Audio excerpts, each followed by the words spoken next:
Hello friends, welcome to the success Kendra. दोस्तों, इस video में हम लोग 2020 में बिहार दरोगा की 2213 पोस्ट पर जो वैकेंसी आई हुई थी उसका पीटी एग्जाम जो अभी 2021 में होगा, एडुटेरिया का जो नया वॉल्यूम 2 आया है प्रैक्टिस सेट का, आज प्रैक्टिस सेट हम 3 कवर करेंगे। इससे पहले ऑलरेडी हम लोगों ने सेट नंबर 1 और 2 को कवर किया था।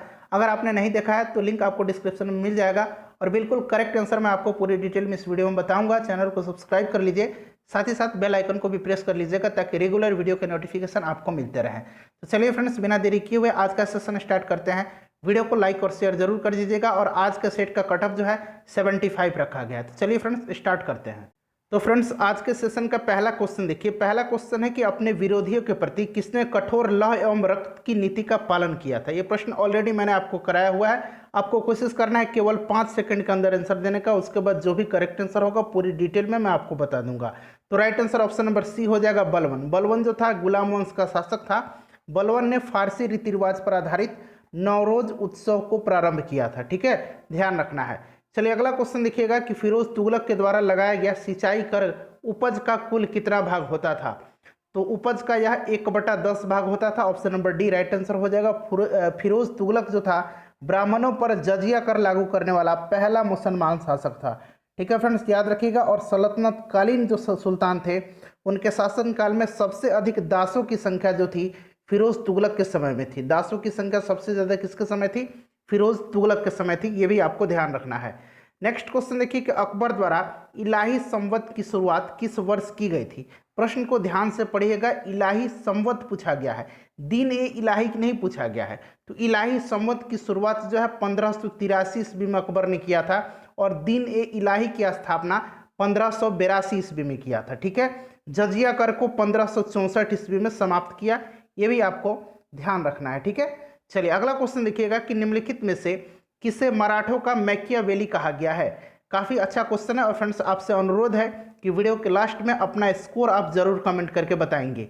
तो मराठों का मैकियावेली जो कहा गया है, ये कहा गया है नाना फडणवीस को। नाना फडणवीस का जो मूल नाम था बालाजी जनार्दन भानु था। ठीक है, और अंग्रेज जेम्स ग्रांट डफ ने, यहाँ मैं लिख देता हूँ, जेम्स ग्रांट डफ ने जो है इनको मराठों का मैकियावेली कहा था। अगला क्वेश्चन देखिए। अगला क्वेश्चन है कि पाहुल प्रणाली की शुरुआत किसके द्वारा किया गया था। पाहुल प्रणाली की शुरुआत जो है सिखों के 10वें गुरु गोविंद सिंह के द्वारा किया गया था 1699 में। ध्यान रखना है आपको, 1699 ईस्वी में वैसाखी के दिन गुरु गोविंद सिंह ने खालसा पंथ की स्थापना किया था। अगला क्वेश्चन देखिए। अगला क्वेश्चन है कि मुस्लिम शिक्षा के विकास के लिए प्रथम मदरसा की स्थापना जो है कब की गई थी। काफी अच्छा क्वेश्चन है। तो प्रथम मदरसा की स्थापना किया गया था, कब किया गया था? तो 1781 ईस्वी में। किसके समय में? तो वारन हेस्टिंग्स के समय में कलकत्ता में किया गया था। ठीक है, इंपॉर्टेंट है, याद रखेंगे आप। उसके बाद नेक्स्ट क्वेश्चन देखिए कि दास प्रथा का अंत किस गवर्नर जनरल के शासनकाल के दौरान किया गया। तो दास प्रथा का जो है अंत किया गया लॉर्ड एलनब्रो के शासनकाल में। Option number C right answer हो जाएगा, लॉर्ड एलनब्रो। नेक्स्ट क्वेश्चन देखेंगे। अगला क्वेश्चन हमारा क्वेश्चन नंबर 8। ठीक है फ्रेंड्स, देखिएगा क्वेश्चन नंबर 8 है कि प्रसिद्ध रंपाव विद्रोह का संबंध किस राज्य से है। तो ये जो रंपाव विद्रोह हुआ था ये कहाँ? आंध्र प्रदेश में हुआ था। Option number A right answer इसका हो जाएगा। भारतीय सुधार समिति की स्थापना किसने की थी। तो भारतीय सुधार समिति की स्थापना जो है 1887 ईस्वी में दादा भाई नौरोजी ने किया था। Option number A right answer इसका हो जाएगा। नेक्स्ट क्वेश्चन देखिए कि 1857 की क्रांति के दौरान फैजाबाद में इसका नेतृत्व किसने किया था। तो 1857 की क्रांति के दौरान फैजाबाद में जो नेतृत्व किसने किया था? तो मौलवी अहमदुल्ला ने किया था। Option number C right answer हो जाएगा। खान बहादुर खान ने कहाँ से? बरेली से नेतृत्व किया था। अजीमुल्ला ने फतेहपुर सिकरी से किया था और लियाकत अली ने इलाहाबाद से नेतृत्व किया था। ध्यान रखेंगे। उसके बाद नेक्स्ट क्वेश्चन देखिए। और बिहार से वीर कुंवर सिंह ने किया था। कैबिनेट मिशन 1946 को मुस्लिम लीग ने कब स्वीकार किया था। तो देखिए फ्रेंड्स, कैबिनेट मिशन जो है इसको स्वीकार किया था मुस्लिम लीग ने 6 जून 1946 को। वहीं अगर प्रश्न पूछा जाए कि कांग्रेस ने कब इसको स्वीकार किया था, तो 25 जून 1946 को। ठीक है, कांग्रेस ने 25 जून 1946 को इसको स्वीकार किया था। ध्यान रखेंगे। जब ये कैबिनेट मिशन भारत आया तो उस समय कौन वायसराय था? तो उस समय वायसराय लॉर्ड वेबल था। ठीक है, और ये जो कैबिनेट मिशन था इसके 3 सदस्य थे, स्टेफोर्ड क्रिप्स, पैंथिक्लोरेंस और AB अलेक्जेंडर आपको याद होगा। चलिए अगला क्वेश्चन देखिएगा कि भगत सिंह को फांसी की सजा सुनाने वाला न्यायाधीश निम्नलिखित में से कौन था। तो ये न्यायाधीश था GC Hilton, option number C correct answer हो जाएगा। भगत सिंह की फांसी कब हुई थी? तो 23 मार्च 1931 को। डेट सहित आपको यह सन याद रखना है। और भगत सिंह के साथ साथ राजगुरु और सुखदेव को भी फांसी दिया गया था। 23 मार्च 1931 को भगत सिंह, राजगुरु और सुखदेव शहीद हुए थे। नेक्स्ट क्वेश्चन देखिएगा कि आग का आविष्कार किस काल के दौरान हुआ था। तो फ्रेंड्स, आग का आविष्कार और पहिया का आविष्कार, ध्यान रखिएगा, आग का आविष्कार पुरापाषाण काल में हुआ था, पहिया का आविष्कार जो है नवपाषाण काल में हुआ था। नेक्स्ट क्वेश्चन है, और फ्रेंड्स हमारे पढ़ाने का तरीका अगर आपको पसंद आ रहा है तो आपसे रिक्वेस्ट है प्लीज़ वीडियो को लाइक कीजिएगा, और वीडियो जब समाप्त होगा, हमारा सेशन खत्म होगा, तो इसे शेयर जरूर कर दीजिएगा। निम्नलिखित में से किस स्थान से माफ कीजिएगा नर्तकी की कांस्य मूर्ति प्राप्त हुई है। तो नर्तकी की कांस्य मूर्ति जो है यह मोहनजोदड़ो से प्राप्त हुई है। और एक और चीज ध्यान रखिएगा, पशुपतिनाथ की मूर्ति भी मोहनजोदड़ो से ही प्राप्त हुई है। नेक्स्ट क्वेश्चन देखेंगे, अगला क्वेश्चन है हमारा कि प्रसिद्ध राजवैद्य जीवक किसके दरबार में रहते थे। तो ये जो जीवक थे ये वैद्य थे, और ये बिंबिसार के राज्य वैद्य थे। Option number A right answer हो जाएगा। अवंती के राजा प्रद्योत जब बीमार हो गए पांडु रोग से, तो बिंबिसार ने अपने राजवैद्य जीवक को ही उनकी सेवा शुश्रूषा के लिए भेजा था। नेक्स्ट क्वेश्चन देखिएगा कि किस वर्ष राष्ट्रीय नियोजन समिति का गठन किया गया। राष्ट्रीय नियोजन समिति का गठन जो है 1968 ईस्वी में किया गया था, और इसके अध्यक्ष पंडित जवाहरलाल नेहरू थे। Right answer option number A हो जाएगा। और फ्रेंड्स, इससे पहले हम लोगों ने बिहार दरोगा PT का जो एग्जाम होगा उसके लिए 40 प्रैक्टिस सेट कवर किया हुआ है। सभी का लिंक आपको वीडियो के डिस्क्रिप्शन में मिल जाएगा। साथ ही साथ हमने 2020 के जितने भी इंपॉर्टेंट करंट अफेयर्स हैं, करीब 1000 प्रश्नों को हमने कवर किया है। सबका लिंक आपको वीडियो के डिस्क्रिप्शन में मिलेगा, जरूर देख लेंगे आप। तो देखिए फ्रेंड्स, दुर्गापुर इस्पात कारखाने की स्थापना किस पंचवर्षीय योजना के दौरान की गई थी। तो आप सभी को पता होगा कि यह द्वितीय पंचवर्षीय योजना के दौरान की गई थी। द्वितीय पंचवर्षीय योजना के दौरान दुर्गापुर इस्पात कारखाना, भिलाई स्टील प्लांट और राउरकेला स्टील प्लांट की भी स्थापना की गई थी। ठीक है, ध्यान रखिएगा। इसका जो समय रहा था द्वितीय पंचवर्षीय योजना का 1956 से लेकर के 1961 तक रहा था। अगला क्वेश्चन देखिए, अगला क्वेश्चन है कि भारतीय बीमा नियामक और विकास प्राधिकरण IRDA का मुख्यालय कहाँ स्थित है। काफी अच्छा क्वेश्चन है फ्रेंड्स। इसका मुख्यालय जो है हैदराबाद में है। IRDA अधिनियम के द्वारा 1999 में जो है इसकी स्थापना की गई थी। ठीक है, चलिए अगला क्वेश्चन देखिएगा कि निम्नलिखित में से कौन अप्रत्यक्ष कर का उदाहरण है। तो अप्रत्यक्ष कर का उदाहरण इसमें से सीमा शुल्क हो जाएगा। ठीक है, निगम कर और संपत्ति कर प्रत्यक्ष कर के उदाहरण है। GST भी अप्रत्यक्ष कर का उदाहरण है। उसके बाद देखिए, प्रिंसिपल ऑफ इकोनॉमिक्स पुस्तक के लेखक कौन है। तो प्रिंसिपल ऑफ इकोनॉमिक्स पुस्तक के लेखक हैं अल्फ्रेड मार्शल।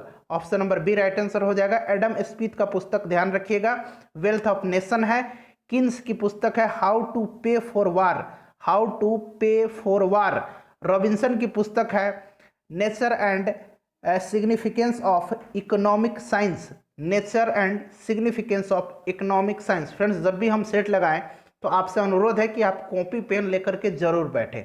जो भी मैं एक्स्ट्रा फैक्ट बताऊंगा आप जरूर उसको नोट डाउन कर लेंगे। भोरघाट धारा किन दो स्थानों के बीच संपर्क मार्ग है। तो भोरघाट धारा जो है यह संपर्क मार्ग है मुंबई और पुणे के बीच में। Option number C right answer हो जाएगा। थालघाट धारा पूछा जाता है, तो थालघाट धारा नासिक और मुंबई के बीच में है। उसके बाद पूछा जाता है पालघाट धारा, तो पालघाट धारा कोयम्बटूर और कोचीन के बीच में है। ठीक है, तो ध्यान रखिएगा। राइट आंसर ऑप्शन सी हो जाएगा। उसके बाद देखिए कि धारला निम्नलिखित में से किसकी सहायक नदी है। तो यह ब्रह्मपुत्र की नदी है, ध्यान रखिएगा। ठीक है, धारला जो है ब्रह्मपुत्र की नदी है। नेक्स्ट क्वेश्चन है कि पंचेश्वर परियोजना किन दो देशों की संयुक्त परियोजना है। तो देखिए, पंचेश्वर परियोजना जो है यह भारत के उत्तराखंड राज्य में भारत नेपाल सीमा पर बना बहुउद्देशीय परियोजना है। तो भारत नेपाल हो जाएगा, उत्तराखंड में है, ध्यान रखिएगा। 24 नंबर क्वेश्चन देख लीजिए। 24 नंबर क्वेश्चन है फ्रेंड्स कि भारत में कोयला भंडारण के मामले में कौन सा राज्य अग्रणी है। तो ये झारखंड हो जाएगा। उसके बाद देखिए, भारत सरकार ने राष्ट्रीय कृषि नीति की घोषणा किस वर्ष की थी। तो कृषि नीति की घोषणा जो है 2000 में किया गया था, और इस नीति की में सरकार ने 2020 तक कृषि के क्षेत्र में प्रति वर्ष 4% वृद्धि जो है करने का लक्ष्य रखा था। ठीक है फ्रेंड्स, तो राइट आंसर हो जाएगा 2000। उसके बाद देखिए दक्षिणी सह्याद्री का निम्नलिखित में से सर्वोच्च शिखर कौन सा है। देखिए फ्रेंड्स, उत्तरी सह्याद्री का सर्वोच्च शिखर कालसूबाई है। इसका आंसर आप हमें कमेंट करके बताएंगे अभी, ठीक है। चलिए नेक्स्ट क्वेश्चन, उत्तरी का मैंने बता दिया कालसूबाई, आपको दक्षिणी सह्याद्री का बताना है। निम्नलिखित में से किस राज्य से होकर कर्क रेखा नहीं गुजरती है। तो देखिए कर्क रेखा भारत के टोटल 8 राज्यों से होकर गुजरती है, आपको पता है, गुजरात, राजस्थान, मध्य प्रदेश, छत्तीसगढ़, झारखंड, पश्चिम बंगाल, त्रिपुरा और मिजोरम। तो राइट आंसर इसका क्या हो जाएगा, देख लीजिए, राइट आंसर हो जाएगा इसका मणिपुर से होकर के नहीं गुजरती है। उसके बाद देखिए जावा सागर तथा हिंद महासागर को कौन सी जल संधि जोड़ती है। देखिए ये जो जल संधि होती है ना, यह दो जल राशि को जोड़ती है और स्थल खंड को अलग करती है, ठीक है। तो जल संधि को जोड़ती है, तो यह किसको जोड़ती है, तो ध्यान रखिएगा फ्रेंड्स, सुंडा जल संधि, option number B right answer हो जाएगा। और पाक जल संधि की बात करें तो इस जल संधि के द्वारा जो है भारत और पाकिस्तान अलग होते हैं, और पाक जल संधि मन्नार एवं बंगाल की खाड़ी को जो है जोड़ती है और भारत पाकिस्तान इससे अलग होते हैं। उसी प्रकार देखिए मलक्का जल संधि जो है यह अंडमान सागर एवं दक्षिण चीन सागर को जो है जोड़ती है। बेरिंग जल संधि जो है बेरिंग सागर एवं चुक्सी सागर को जोड़ती है। नेक्स्ट क्वेश्चन देखिए, किस महाद्वीप को मानव उत्पत्ति का केंद्र माना जाता है। आपने पढ़ा होगा अफ्रीका महाद्वीप को, right answer option number B हो जाएगा। और फ्रेंड्स प्लीज वीडियो को लाइक कर दें, एक लाइक आपका जो है मुझे काफी मोटिवेट करता है। देखिए निम्नलिखित में से किस मृदा का क्षेत्रीय विस्तार भारत में सबसे अधिक है। तो आप सभी को पता है जलोढ़ मिट्टी का। नेक्स्ट क्वेश्चन देखिए कि मुरलेन राष्ट्रीय उद्यान किस राज्य में स्थित है। तो मुरलेन जो है यह मिजोरम में है, ध्यान रखिएगा मिजोरम में है मुरलेन। विश्व ओजोन दिवस प्रति वर्ष किस तिथि को मनाया जाता है। तो यह 16 सितंबर के दिन मनाया जाता है। उसके बाद नेक्स्ट क्वेश्चन देखिएगा 33 नंबर, कि भारत में अंतरिक्ष कार्यक्रम की शुरुआत किस वर्ष की गई थी। ध्यान से जरा इस प्रश्न को पढ़ेंगे आप, वैसे मैं एक्सप्लेन करके आपको बता दूंगा। देखिए तो अगर हम बात करें तो इसकी जो है शुरुआत की गई थी 1962-63 में, ठीक है फ्रेंड्स, 62 में। ध्यान दीजिएगा, बहुत लोग 1972 भी आंसर करेंगे, मैं बता देता हूं आपको। भारतीय अंतरिक्ष कार्यक्रमों को सुचारू रूप से चलाने के लिए, ठीक है, 1972 में अंतरिक्ष आयोग और अंतरिक्ष विभाग की स्थापना की गई थी। यानी कि अंतरिक्ष कार्यक्रम की शुरुआत पहले ही कर दी गई थी 72 में, तो इसको सुचारू रूप से चलाने के लिए अंतरिक्ष आयोग एवं अंतरिक्ष विभाग की स्थापना की गई थी, ठीक है। इसरो की 1969 में स्थापना हुआ था। भारत में अंतरिक्ष कार्यक्रम का जनक किसको माना जाता है, जरा आप हमें कमेंट करके बताएंगे। देखिए अंतर्राष्ट्रीय श्रम संगठन की मुख्यालय कहाँ है। तो इसकी स्थापना कब हुई थी, 1919 में हुई थी, और इसका हेडक्वार्टर जेनेवा स्विट्जरलैंड में है, ध्यान रखेंगे। उदय भूमि निम्न में से किस महापुरुष की समाधि स्थल है। तो उदय भूमि जो है यह KR नारायणन की समाधि स्थल है, right answer option number D हो जाएगा। ज्ञानी जैल सिंह की समाधि स्थल क्या नाम है, एकता स्थल है। जगजीवन राम का समाधि स्थल बताइए, समता स्थल है। और शंकर दयाल शर्मा का समाधि स्थल कर्म भूमि है। नेक्स्ट क्वेश्चन देखिए कि देश का सर्वोच्च जो वीर पुरस्कार है, वीरता पुरस्कार है, वो कौन सा है। आप सभी को पता है परमवीर चक्र हो जाएगा आंसर। रेणुका झील जो भारत में रामसर आर्द्र भूमि क्षेत्र के अंतर्गत आता है, का संबंध किस राज्य से है। तो रेणुका झील जो है यह रामसर साइट घोषित किया गया हिमाचल प्रदेश में। बिहार का कांवर झील जो कि बेगूसराय में है, इसको देश का 39वां रामसर साइट घोषित किया गया है। वर्तमान में भारत में 42 रामसर साइट है, इसको भी आप ध्यान रखेंगे। देखिए निम्नलिखित में से किस ट्रॉफी या कप का संबंध फुटबॉल से नहीं है। तो डुरंड कप का है, आशुतोष कप का है, रोबर्स कप का है, मेयर्स कप का संबंध नहीं है, option number A right answer इसका हो जाएगा। ओलंपिक ध्वज को सर्वप्रथम किस वर्ष फहराया गया था। तो देखिए फ्रेंड्स, ओलंपिक ध्वज को सर्वप्रथम 1920 में एंटवर्प, यहाँ मैं लिख देता हूँ, एंटवर्प ओलंपिक में जो है उसको फहराया गया था, ठीक है। अगर हम बात करें ये जो ओलंपिक ध्वज है इसकी पृष्ठभूमि सफ़ेद है, ठीक है। इसमें जो है 5 रंगीन चक्र एक दूसरे से मिले हुए दर्शाए गए हैं, जिसमें कि नीला जो रंग का चक्र है वह यूरोप का संकेत करता है, पीला चक्र एशिया का, काला चक्र अफ्रीका का, हरा चक्र ऑस्ट्रेलिया का, और लाल चक्र जो है उत्तरी तथा दक्षिणी अमेरिका का जो है प्रदर्शित करता है। 1920 राइट आंसर हो जाएगा। सूचना क्रांति के जनक के रूप में किसको जाना जाता है। तो आर्थर सी क्लार्क को। नेक्स्ट क्वेश्चन देखिए, किस संविधान संशोधन के तहत राष्ट्रपति के निर्वाचन मंडल में केंद्र शासित प्रदेश दिल्ली तथा पुदुचेरी के निर्वाचित सदस्यों को शामिल किया गया। तो ये है 17वां संविधान संशोधन जो कि 1992 में हुआ था, ठीक है फ्रेंड्स, ध्यान रखेंगे। 61वां संविधान संशोधन के बारे में जान लीजिए। इसके तहत जो है 61वां संविधान संशोधन के तहत जो मतदान की आयु है उसको 21 वर्ष से घटा करके कितना कर दिया गया, 18 वर्ष कर दिया गया। 69वां संविधान संशोधन के तहत दिल्ली को राष्ट्रीय राजधानी क्षेत्र का दर्जा प्रदान किया गया। नेक्स्ट क्वेश्चन देखेंगे, अगला क्वेश्चन हमारा हो जाएगा 42 नंबर यहाँ पर है कि लोकसभा की बैठक की गणपूर्ति के अभाव में जो है उसको स्थगित करने का अधिकार किसके पास है। तो गणपूर्ति का कोरम 1/10 होता है, ध्यान रखिएगा, और जब गणपूर्ति कोरम न हो पाए पूरी तो लोकसभा अध्यक्ष जो है उसको स्थगित कर सकता है। अगला क्वेश्चन देखिएगा, किस अनुच्छेद के तहत न्यायालय द्वारा संसद की कार्यवाहियों की जांच पूर्णतः निषेध है। काफी अच्छा क्वेश्चन है, राइट आंसर इसका आर्टिकल 122 हो जाएगा। नेक्स्ट क्वेश्चन देखिएगा कि भारतीय संविधान की उद्देशिका में कितने प्रकार का न्याय का वर्णन किया गया है। तो 3 प्रकार का न्याय का वर्णन है, याद रखेंगे, सामाजिक न्याय, आर्थिक न्याय और राजनीतिक न्याय। Option number B right answer हो जाएगा।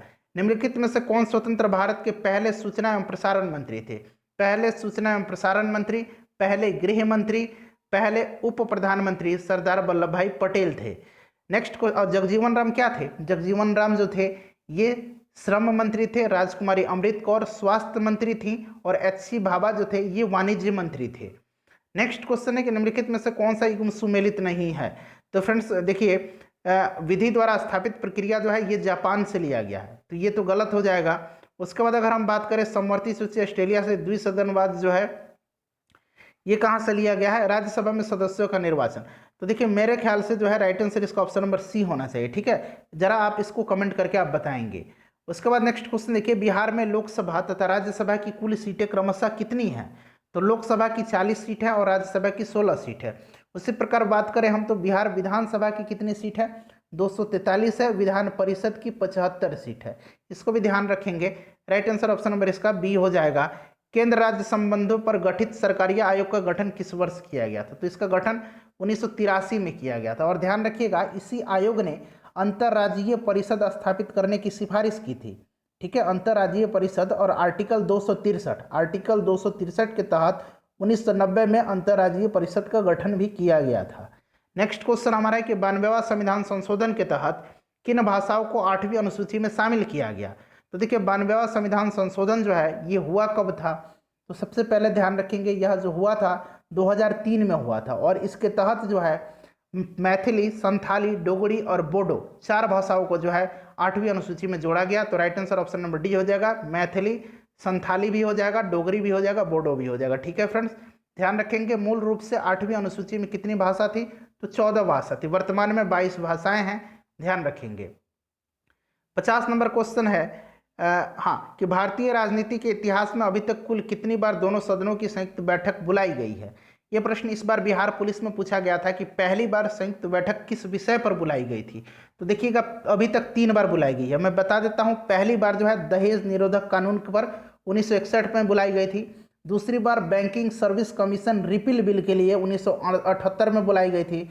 उसके बाद अगर बात करें तो पोटा एक्ट के लिए 2002 में बुलाई गई थी, ठीक है, ध्यान रखेंगे। संयुक्त अधिवेशन की चर्चा आर्टिकल 108 में है, इसकी अध्यक्षता लोकसभा का अध्यक्ष करता है, इतना तो आपको बेसिक पता होगा।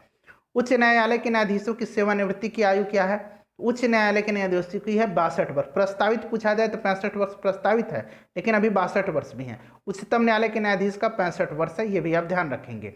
दल बल जो निरोधक अधिनियम है उसको किस वर्ष पारित किया गया। तो फ्रेंड्स उसको जो है 1985 में 92वें संविधान, ठीक है, 52 में, ठीक है, संविधान संशोधन के द्वारा जो है उसको जो है किया गया है इसमें दल विरोध निरोधक। तो right answer option number B हो जाएगा। उसके बाद देखिए राष्ट्रीय हरित न्याय प्राधिकरण नेशनल ग्रीन ट्रिब्यूनल एनजीटी का मुख्यालय कहाँ है। तो देखिए एनजीटी की स्थापना 2010 में 18 अक्टूबर 2010 को की गई थी और इसका हेडक्वार्टर नई दिल्ली में है। नेक्स्ट क्वेश्चन देखिए, विश्व का पहला परमाणु बिजली घर किस देश में है। तो यह जो है रूस में है, आप सभी को पता भी होगा। बारबरी तथा जमुनापुरी किसकी प्रमुख नस्ल है। यह बकरी की नस्ल है, ठीक है। देखिए किसी घर में लगे बिजली बल्ब पर 220 माफ कीजिएगा 200 वोल्ट तथा 100 वाट लिखा हुआ है, उस बल्ब का कुल प्रतिरोध कितना होगा। तो मैंने आपको कल वाली वीडियो में बताया था कि वाट, पावर और रेजिस्टेंस का रिलेशन क्या होता है। तो पावर यानी कि यहाँ मैं लिख देता हूँ P इक्वल टू क्या होता है, V²/R होता है। देखिए फ्रेंड्स हमको क्या निकालना है, R निकालना है। तो यहाँ से आप सबकी वैल्यू पुट करेंगे P इक्वल टू, एक मिनट, P equal to V²/R। P कितना दिया हुआ है 100 वाट दिया हुआ है, V स्क्वायर करना है तो V कितना दिया हुआ है, V भी मेरे ख्याल से 100 ही दिया, एक मिनट, V दिया हुआ है 200, ठीक है। तो P हो गया, V स्क्वायर हो गया, तो यानी कि 200 गुना 200 बटा R हमको निकालना है। तो R इक्वल टू अब कितना हो जाएगा, R इक्वल टू हो जाएगा, R इधर चला जाएगा, 100 नीचे चला जाएगा, ठीक है। तो 200 गुना 200 बटा 100, तो ये 100 से 2 जीरो कट गया, 2 दूना 400 वाट जो है 400 ओम जो हो जाएगा, राइट आंसर हो जाएगा। उम्मीद करता हूँ समझ गए होंगे। पेड़ पौधे के टहनियों को हिलाने से फूल पत्तों का गिरना न्यूटन के किस नियम का उदाहरण है? तो पहला नियम हो जाएगा। प्रकाश का वेग कितना होता है? 3 गुना 10 के पावर 8 मीटर पर सेकंड होता है, option number B right answer इसका हो जाएगा। उसके बाद 59 नंबर क्वेश्चन देखिएगा। 59 नंबर क्वेश्चन है, रॉकेट जो है किस संरक्षण नियम के सिद्धांत पर कार्य करता है? तो आप सभी को पता है रैखिक संवेग इसका करेक्ट आंसर हो जाएगा। सेविंग ब्रश के रेशों को आपस में चिपक जाना किसका उदाहरण है? तो यह सरफेस टेंशन का है, पृष्ठ तनाव का है।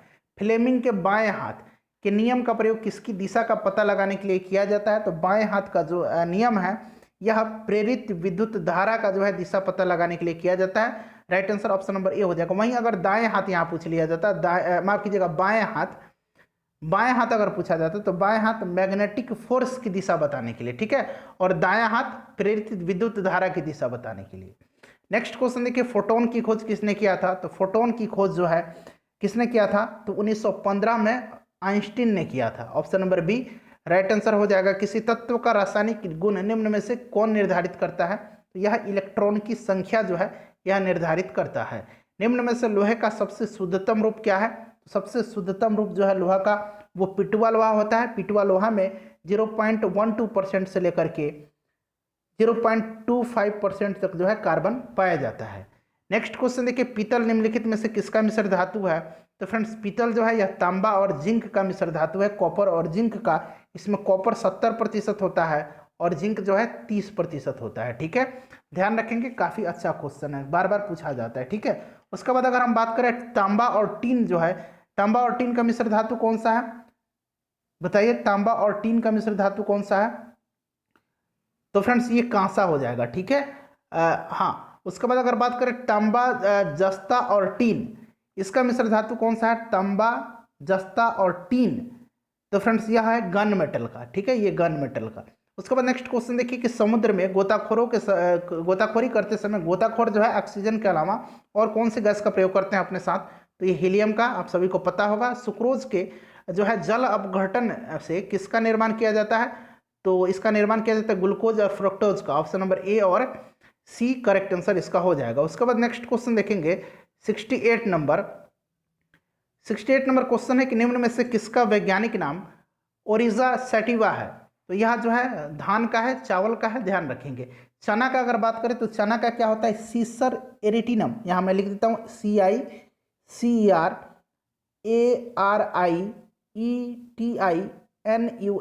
ठीक है, आप नोट कर लीजिए। उसके बाद बात करें मटर का, तो मटर का पीसम, यहाँ मैं लिख देता हूँ पीसम सेटेवियम, ठीक है, पीसम सेटेवियम। उसके बाद अगर हम बात करें सरसों का, तो सरसों का ब्रासिका होता है, BRASSICA, ठीक है, ब्रासिका। नेक्स्ट क्वेश्चन देखिए, निम्नलिखित में से कौन ग्रेमिनेसी कुल का जो है पौधा नहीं है? तो नारियल जो है ये ग्रेमिनेसी कुल का पौधा नहीं है, ध्यान रखेंगे। बाकी जौ, मक्का, ज्वार ये सभी हैं, और right answer option number A हो जाएगा। एमाइलेज एंजाइम का स्राव किसके द्वारा होता है? तो ये होता है अग्नाशय के द्वारा। वृक्क के बाहरी तथा भीतरी, क्रम से याद रखना है, बाहरी भाग को कहा जाता है कॉर्टेक्स और भीतरी भाग को कहा जाता है मेंडुला। तो बाहरी और भीतरी भाग को क्रमशः क्या कहते हैं? कॉर्टेक्स और मेंडुला। वृक्क की कार्यात्मक इकाई को क्या कहा जाता है? नेफ्रॉन कहा जाता है, ठीक है, नेफ्रॉन। नेक्स्ट क्वेश्चन देखिए, किस विटामिन का रासायनिक नाम टोकोफेरॉल है? तो टोकोफेरॉल कहा जाता है विटामिन ई को, विटामिन सी का एस्कॉर्बिक एसिड, विटामिन डी का कैल्सीफेरॉल और विटामिन के का फिलोक्यूनोन होता है। नेक्स्ट क्वेश्चन देखिएगा कि मलेरिया परजीवी की निम्न में से कौन सी अवस्था संक्रामक होती है? तो देखिए मलेरिया जो है किस परजीवी के कारण होता है? प्लाज्मोडियम परजीवी के कारण। इसका वाहक जो होता है मादा एनाफिलीज मच्छर होता है, ठीक है, और इसमें जो है तिल्ली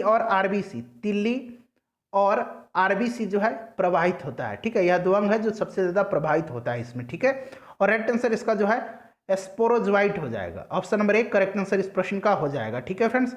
उसके बाद देखिए चर्चित पुस्तक platform scale for a post pandemic world के लेखक कौन है? तो इस पुस्तक के लेखक है संगीत पॉल चौधरी। नेक्स्ट क्वेश्चन है, हाल ही में किस राज्य में जलाभिषेकम अभियान की शुरुआत की गई है? तो ये किया गया है मध्य प्रदेश में। विजय हजारे ट्रॉफी 2021 के विजेता कौन सा जो है टीम रहा है? तो ये टीम मुंबई रहा है। इसने किसको हराया है? तो उत्तर प्रदेश को हराया, ध्यान रखिएगा, ठीक है।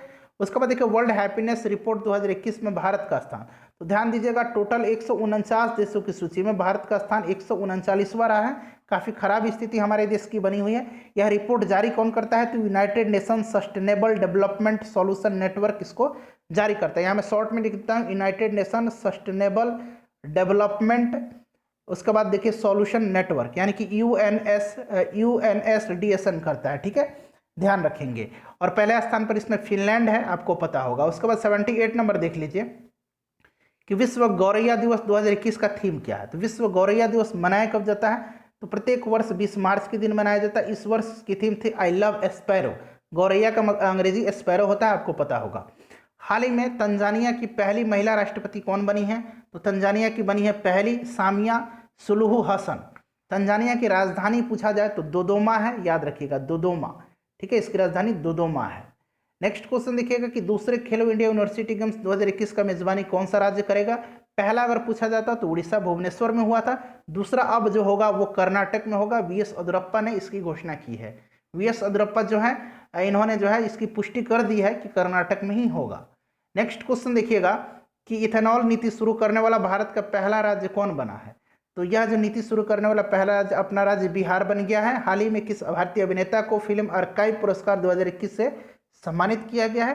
तो ये किया गया है अमिताभ बच्चन को। उसके बाद नेक्स्ट क्वेश्चन देखिए, किस देश ने ब्रह्मोस क्रूज मिसाइल सहित रक्षा सामग्री की आपूर्ति के लिए भारत के साथ एक समझौते पर हस्ताक्षर किया है? तो ये फिलीपींस किया है, ध्यान रखिएगा फ्रेंड्स, इंपॉर्टेंट क्वेश्चन है। हाल ही में की गई घोषणा के अनुसार भारत का पहला भूतापीय विद्युत परियोजना किस केंद्र शासित प्रदेश में स्थापित किया जाएगा? तो ये किया जाएगा ONGC की सहायता से लद्दाख में। भारत का पहला स्वदेशी 9mm मशीन पिस्तौल को किसने विकसित किया है? तो DRDO और भारतीय सेना ने मिलकर के विकसित किया। Option number right option D हो जाएगा, A और C दोनों। उसके बाद 86 नंबर क्वेश्चन देखिएगा फ्रेंड्स। 86 नंबर क्वेश्चन है, किस देश ने जनवरी 2021 में ओपन स्काई संधि यानी कि मुक्त आकाश संधि से अपना संबंध तोड़ने की घोषणा की है? तो अमेरिका तो पहले ही निकल चुका है और जनवरी 2021 में इससे रूस भी अलग होने की घोषणा किया है। नेक्स्ट क्वेश्चन देखिए, किस राज्य ने जनवरी 2021 में अपना पहला राजकीय पक्षी महोत्सव कलरव का आयोजन किया है? तो कलरव का आयोजन जो है जमुई में किया है, बिहार राज्य ने, जमुई में, ध्यान रखिएगा। उसके बाद नेक्स्ट क्वेश्चन है, केंद्रीय औद्योगिक सुरक्षा बल CISF का महानिदेशक किसे नियुक्त किया गया है? तो CISF की स्थापना मैंने बताया था 1969 में की गई थी और सुबोध कुमार जायसवाल इसके नए महानिदेशक बने हैं। हाल ही में सत्यपाल का निधन हो गया है। उनका संबंध किस क्षेत्र से है? तो सत्यपाल एक मशहूर फैशन डिजाइनर थे।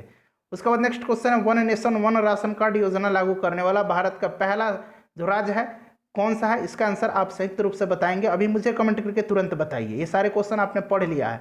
WHO ने हाल ही में किस देश को मलेरिया मुक्त घोषित किया है? तो अल साल्वाडोर को किया है। देखिए अल साल्वाडोर जो है मध्य अमेरिका का पहला देश बन गया है जिसे मलेरिया मुक्त घोषित किया गया है। साथ ही साथ संपूर्ण अमेरिका का यह तीसरा देश बन गया है। नेक्स्ट क्वेश्चन देखिए, 67वें राष्ट्रीय फिल्म पुरस्कार 2021 के तहत किस फिल्म को सर्वश्रेष्ठ हिंदी फिल्म का खिताब दिया गया है? ये छिछोरे को दिया गया है। सर्वश्रेष्ठ एक्टर पूछा जाए तो मनोज बाजपेयी को दिया गया है। सर्वश्रेष्ठ एक्ट्रेस पूछा जाए तो कंगना रनौत को दिया गया है। नेक्स्ट क्वेश्चन देखिए, निम्न में से कौन सा देश G20 शिखर सम्मेलन 2023 की मेजबानी करेगा? तो फ्रेंड्स पहले जो था इंडोनेशिया को करना था, लेकिन अब जो है अपना देश भारत करेगा। 94 नंबर क्वेश्चन देख लीजिए कि हाल ही में 94 नंबर यहाँ है कि केंद्र सरकार ने किस संस्थान के सहयोग से गेमिंग और अन्य संबंधित क्षेत्रों में उत्कृष्टता केंद्र बनाएगी? तो ये IIT बॉम्बे के सहयोग से। अगला क्वेश्चन देखिए कि हाल ही में किस राज्य के मुख्यमंत्री ने SC/ST छात्रों के लिए 101 करोड़ रुपए की छात्रवृत्ति की स्वीकृति की है? तो उड़ीसा के मुख्यमंत्री नवीन पटनायक ने इसकी घोषणा की है। Right answer option number D हो जाएगा। फ्रेंड्स देखिए 96 से लेकर के 100 तक मैथ के क्वेश्चन है, एक बार आप सोल्व कीजिएगा। आंसर मैं बता देता हूँ, ऑप्शन बी 30 वर्ष हो जाएगा। उसके बाद नेक्स्ट क्वेश्चन देखिएगा 97 का हो जाएगा 700 रुपया। 98 की बात करें तो 98 का हो जाएगा 18 आदमी। 99 की बात करें तो 99 का हो जाएगा 5 किलोमीटर। और 100 का मैं बात करूं तो फ्रेंड्स इसका आंसर हो जाएगा 121.5 सेंटीमीटर। तो 100 प्रश्न हमने कवर किया है। वीडियो कैसी लगी है कमेंट करके बताइएगा। वीडियो को लाइक और शेयर जरूर कीजिएगा। अगर एक सेट और दूसरा सेट अगर आपने नहीं देखा है तो लिंक डिस्क्रिप्शन में है, देख लीजिएगा। मिलते हैं नेक्स्ट वीडियो में।